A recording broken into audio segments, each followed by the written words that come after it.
Komið sæl, ég heiti Guðfinnur Sigurvinsson, þetta Pólitíkin, 31. þáttur.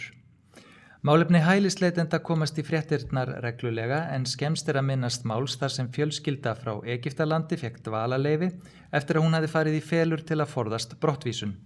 Áslaug Arna Sigurbjörnsdóttir, dómsmálaráðherra, hefur boðað að málið kalli á að kerfi verði skoðað í kjölfarið og lagði reyndar síðast í vor fram frumvarp til breytinga á útlendingalögum. Efni þess má skipta í þrennt, það snýst alþjóðlega vernd, dvalarleyfi og atvinnuréttindi.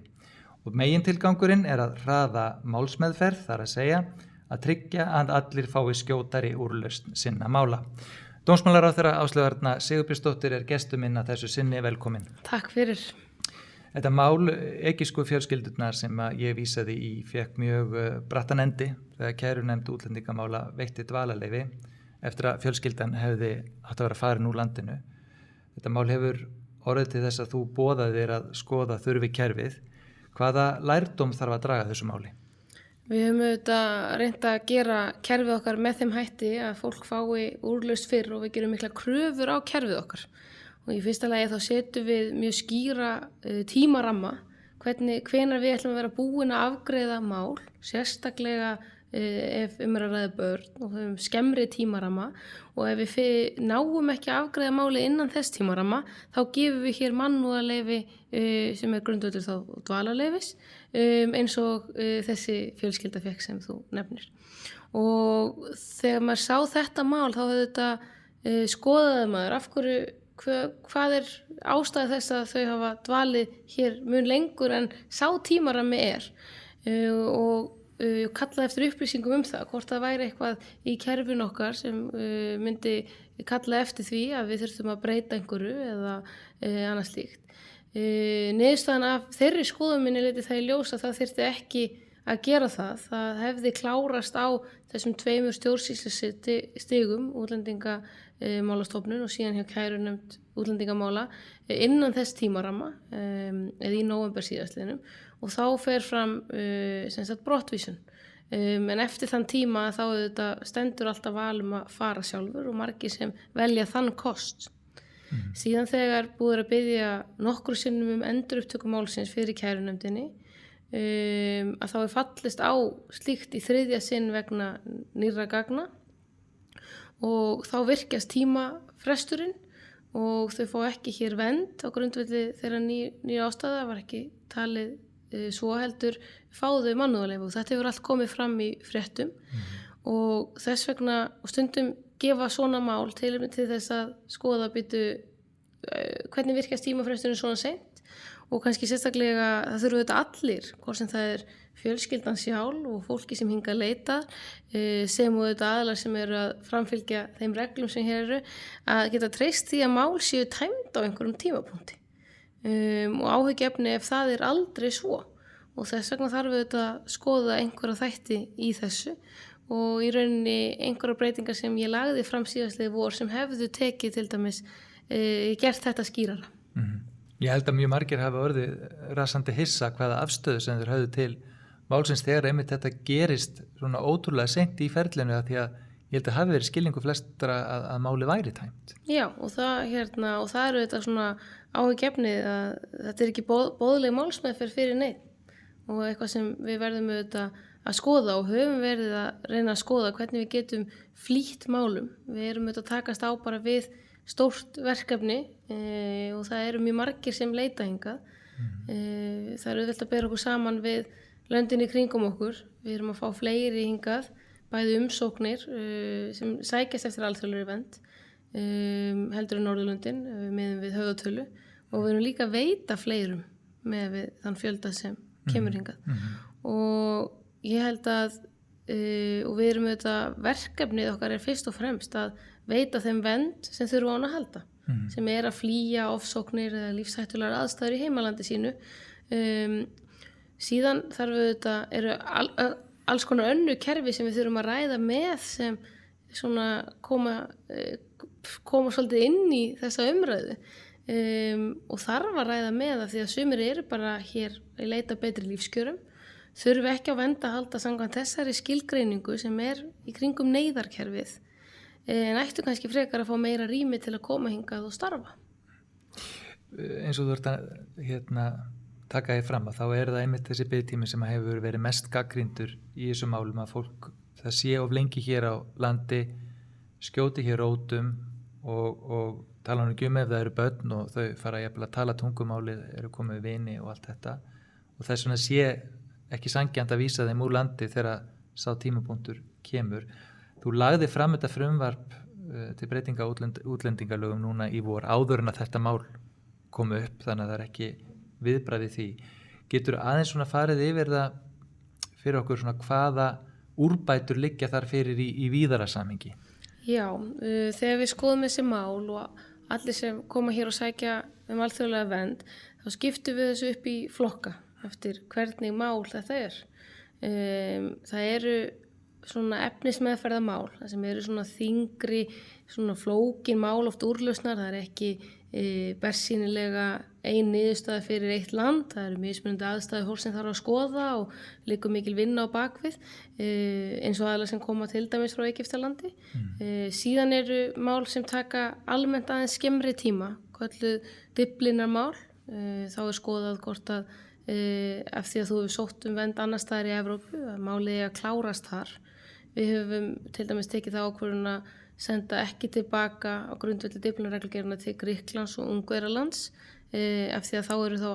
aðilar ekki komnir með stöðu flóttamanns. Þeir eru ekki komnir með vernd í þeim ríkjum heldur bara umsækjendur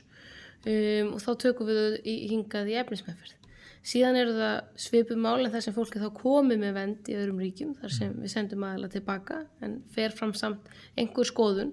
og það er á þeim málum af því að þau leiða almennt til neikvæðra niðurstöðu eins og í löndunum í kringum okkur þar sem fólk ekki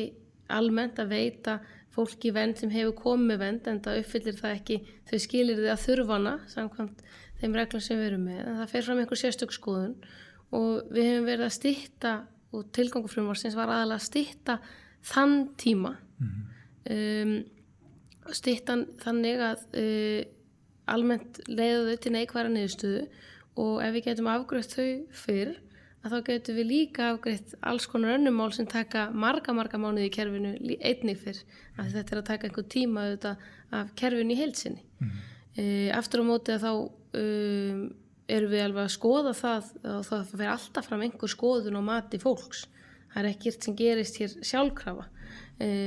og við erum með þannig reglur að við erum metum alltaf fólk á einstaklingsgrundvelli og það mannúðlegra en mjög mörg kerfi sem við skoðum í kringum okkur. Síðan var þetta einnig líka í þessu verið að lögfesta tímafrestina, styttingu málsmeðferðar tíma fyrir börn almennt, verið að skoða þjónustuna sem við erum að veita fólki eftir að það færi niðurstöðu. Af því það verður auðvitað að vera einhver hvati í því að fólk sem þarf ekki þessari vernd að halda fari sjálft heim og það sé valið svo að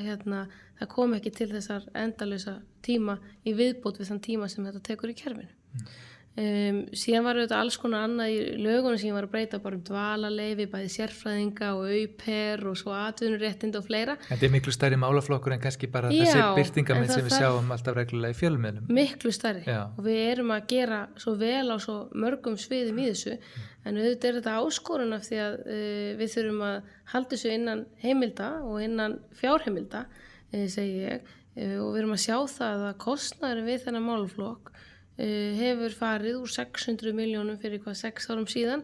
í 4 milljarða og við erum samt þurfum óska eftir meiri fjármunum í þetta því að það eru það margir sem hingað að leita.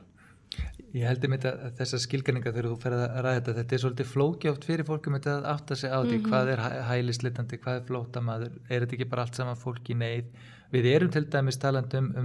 flóttamenn og svo eru til kvótaflóttamenn og við til dæmis í Garðabæ þar sem ég með annan fótinn í bæjarstjórn fengum 10 manns frá Uganda, það er fólk úr hinsegin samfélaginu sem án nokkuð svafa er í lífshættu í sínu heimalandi, það er bara löggjöf gegn þeim og dauðarefsing liggur við og þá er það unnið til dæmis í samstarfi við Rauða krossin,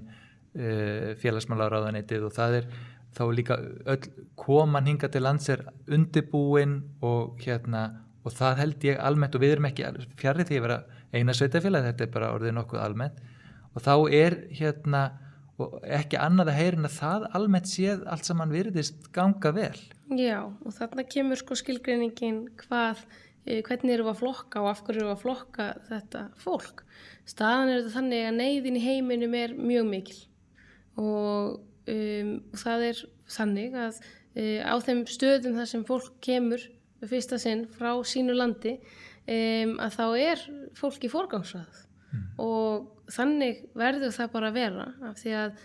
og á þeim lista þar sem þetta gert þar tökum við inn kvótaflóttamenn. Þá erum við þá að taka inn ákveðin hluta á hverju ári, fólk sem tilbúið að undirbúa tilbúið að búa hér og aðlaga samfélaginu og í sérstakri neyð út af einhver eins og þú nefnir og þá þetta oft fólk sem kæmist ekki aldrei hingað á eigin frumkvæði heldur og þetta við höfum verið að stækka þannig hóp og erum að taka á móti 100 á næsta ári og þá þetta fólk frá mismunandi svæðum en eitthvað sem gengur mjög vel, það skýr tilmæli hvernig við þjónumst það, hvernig þetta gengur þegar þau koma hingað. Síðan það fólk sem hefur komið með stöðu flóttamanns, þá fólk sem hefur fengið vernd í gegnum neyðakerfið í einhverju landi, hvort sem það hér eða annars staðar og það alltaf svipaði skilgreiningar á þessu neyðakerfi. Það bara þeir sem óttast líf sitt og heilsu og við þurfum auðvitað að passa upp á neyðakerfið af því að auðvitað sækjast einhverjir í það sem þurfi ekki á þessari vernd að halda og við ætlum þó kannski að hugsa frekar hvaða annað kerfi ættum við að skoða fyrir þá einstaklingar sem vilja bara koma hér og vinna og vera partur af samfélaginu okkur og gera það dýrmætara og fjölbreyttara. Og þá munurinn á þegar þú ert ekki komið með vernd þá ertu kallaður hælisleitandi, þá ertu að leita hæli eða leita af alþjóðlegri vernd eins og þetta heitir nú almennt meira núna og þá ertu ekki orðin flóttamaður og þetta eru svona skilgreiningarnar sem við þetta eðlilega þvælast fyrir en það kannski kerfi ekki nógu gagnsætt, við tölum ekki nógu oft hvernig kerfi virkar nema í kringum einstök mál þegar það hefur ekki virkað eða þegar einhverju finnst það hafa brugðist og þá kannski erfiðara líka að útskýra allt í kringu það því þá snýst allt eitt mál og við getum ekki tjáð okkur með einstök mál nema það sem hefur komið fram kannski áður og það auðvitað þannig að einu sinni var dómsmálaráðherra og dómsmálaráðuneytið kærustjórnvald þá fannst fólki það ómögulegt að ráðuneyti eða ráðherra hefði þetta val, gæti tekið geðþótt ákvarðanir í málefnum hverju þyrftu hér vernd sem auðvitað einhverjar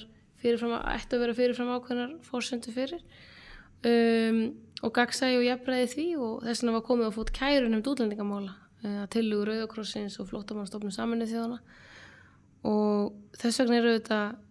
skrítið umræðan hefur samt kannski lítið breyst af því að nú kannski meira kallað á afskipti ráðherra af einstökum málum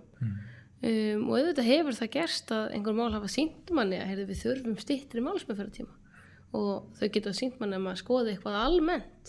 En það náttúrulega líka viðbúið að þá komið fram ásakanir að mál sé ekki skoðun og gaumgæfilega en það alveg líka að því þetta greinlega bara flókin og erfiður málaflokkur og ég meina auðvitað þarf eitthvað kerfi að vera til staðar til að þjálpin berist þeim sem sannarlega þurfa á henni að halda og þar sem hún mest en eins og þú nefndir áðan það sem að gerir þessi einstöku mál að því að nú maður búin að sjá þetta, maður búin að fylgjast nógu lengi með það var allir dómsmálaráðherrar og áður innanríkisráðherrar lent í þessu að þurfa að taka þessa slægi og þetta oft mjög erfitt en það þetta ekki hægt og stjórnvald getur aldrei fara að leggja á borð allar upplýsingar einstaka persónur og getur það að leiðandi ofta ekki kannski rökstutt sínar ákvarðanir til dæmis þegar brottvísun með fullnægjandi hætti heldur þarf í rauninni láta ýmislegt yfir sig ganga en það sem maður sér í því að þá náttúrulega eru hinni með svolítið mikið opið opna stöðu til þess að leggja alls konar hluti á borði sem að þurfi ekkit endilega standast, ég ekkert að tala með þetta einstaka mál, ég bara að tala almennt og það verður svona halli á umræðinni og maður verður var við að það í framhaldinu myndast ákveðið svona vantraust til útlendingastofnunar mögulega ráðuneytisins og svona tímabundið minnstakosti hjá ákveðnum og umtalsvert stórum hópi. Sérð þú einhverja leið til að breyta þessu þyrfti til dæmis að ráðast í kynningar og fræðslu átak til dæmis bara á vegum útlendingastofnunar þegar þessi mál ekki í gangi heldur bara í góðu tómi það sem að til dæmis þessi ferlar eru kynntir vinnubrögðin, hvað liggur til grundvallar og svo frammeins, bara þannig að kannski fólk skilji betur hvað að gerast þar innan þeirra þegar svona mál eru í gangi. Já, ég held að, og maður hefur kannski hugsaði líka að það þarf að taka meiri umræðu málaflokkin til að fólk átti sig á honum og kynni sér betur hvernig hann virkar þegar það ekki einstök mál í gangi. Bæði hvort sem það eru upplýsingar við erum auðvitað að veita mjög mörgum vernd hérna, það voru aldrei fleiri enn í fyrra, það voru 531 einstaklingur sem fekk hér einhvers konar alþjóðlega vernd og það sko líka hvernig við getum síðan rætt einstök mál og þá þetta alveg spurning hvort að það þurfa að fara einhverja þá leið að það sé hægt að fá samþykki fyrir því frá aðilunum að einhver gögn verði sett fram á borðið ef einstaklingum kýs að ræðu málið í fjölmiðlum af því að það auðvitað kerfinu auðvitað svolítið stilt upp í vegg, það erfitt að segja hvernig hlutirnir virka þegar þú getur með illu móti svarað einhverju sem hefur verið fjallað í fjölmiðlum. Og þetta auðvitað eitthvað sem ég hef verið að skoða það má auðvitað koma með upplýsingar gegn einhverjum svona algjörlega röngum upplýsingum sem hafa komið fram en það auðvitað líka skýr lína persónuverndarsjónarmið og þagnarskyldu sem verður að virða og þetta auðvitað einhver lína sem bæði þarf að skoða vel en að sama skapi þurfum við auðvitað að átta okkur á því hvernig við viljum ræða málin og hvernig við getum komið upplýsingum hvernig kerfi virkar betur heldur en nú gert. Eins og ég sagði að margir ráðherrar hafa staðið í sömu spórum í mann eftir Rögnu Árnadóttur í svipuðum málum, Ögmundi Jónassyni og mörgum öðrum dómsmála og innanríkisráðherrum. Þetta það erfiðasta við starfið? Sko, þetta kannski svona eðlilega tilfinninga mikið mála þetta snýst bara fólk og eðlilega viðkvæmur málaflokkur þess vegna og hefur auðvitað reynst ýmsum erfitt en það þetta talsverð nýja áskorun sem blasir við okkur það eru bara 10 ár síðan að umsóknirnar voru undir 50 og meðan nú erum við að fá hátt í 1000 umsóknir á ári þannig að við erum auðvitað ennþá að reyna að fóta okkur í þessu kerfi og hvernig við getum haft það best bæði fyrir þannig að við séum að veita fólki hér vernd og gera það vel, það skiptir líka máli og það ekki kannski bara hægt að beina sjónum að Útlendingastofnun og kærunefndinni